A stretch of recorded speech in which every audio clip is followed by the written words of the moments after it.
আসসালামু আলাইকুম। আমি ডাক্তার মোহাম্মদ সুমন ইসলাম, কর্মরত আছি গণস্বাস্থ্য হোমিওতে।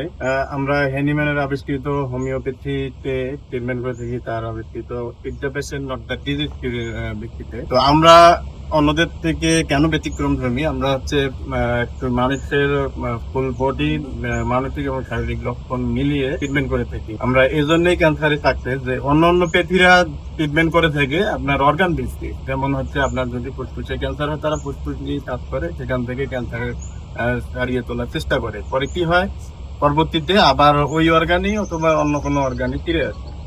তো আমরা যে ওভারঅল একটা মানুষের উপর ট্রিটমেন্ট দিই, পরে দেখা যায় যে যদি তার শরীর থেকে ক্যান্সার জাম চলে যায়, তখন আর ফিরে আসে না। তো আমাদের 5,000-এর উপরে রোগী সুস্থ আছে। আমরা তাছাড়া যে যে রোগীগুলো সুস্থ সুন্দরভাবে জীবনযাপন করতেছে, 20 বছর 15 বছর তাদের কোনো ক্যান্সার ফিরে আসেনি, ইনশাল্লাহ আসবেও না। ইতিমধ্যে তাদেরকে ক্যান্সার নিয়ে আর মৃত্যুবরণ করতে হয়নি। আমাদেরও যে ফেলোর কেস আছে তা নয়, ফেলোর কেস আছে, আমরা সেটা নিয়ে কাজ করছি। তার যে দীর্ঘ 30 বছরের অভিজ্ঞতার যে ফল, গবেষণার যে ধারাবাহিকতা, সেটা অব্যাহত আছে।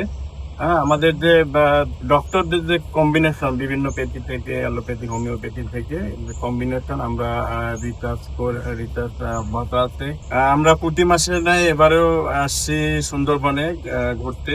তো বিষয় হচ্ছে যে এখানে তো নেটের প্রবলেম ছিল, যে কারণে আমাদের রুগীদের সাথে সাক্ষাৎ বা কথাবার্তা বা মেসেজ অনেকগুলো জমা হয়ে গেছে, আমরা রিপ্লাই দিতে পারিনি। সেক্ষেত্রে আমি গণস্বাস্থ্য হোমিওর পক্ষ থেকে আন্তরিকভাবে দুঃখ প্রকাশ করতেছি। আমরা আজকে আবার রওনা দেবো ঢাকার উদ্দেশ্যে। পরবর্তীতে কন্টিনিউ আমরা রোগী দেখবো, আপনারা আমাদের সাথে থাকবেন। আমরা আমাদের হোমিওপ্যাথি গণস্বাস্থ্যে ট্রিটমেন্ট চিকিৎসা নেবেন এবং সুস্থ সুন্দরভাবে জীবনযাপন করুন, এই কামনা করি। আসসালামু আলাইকুম।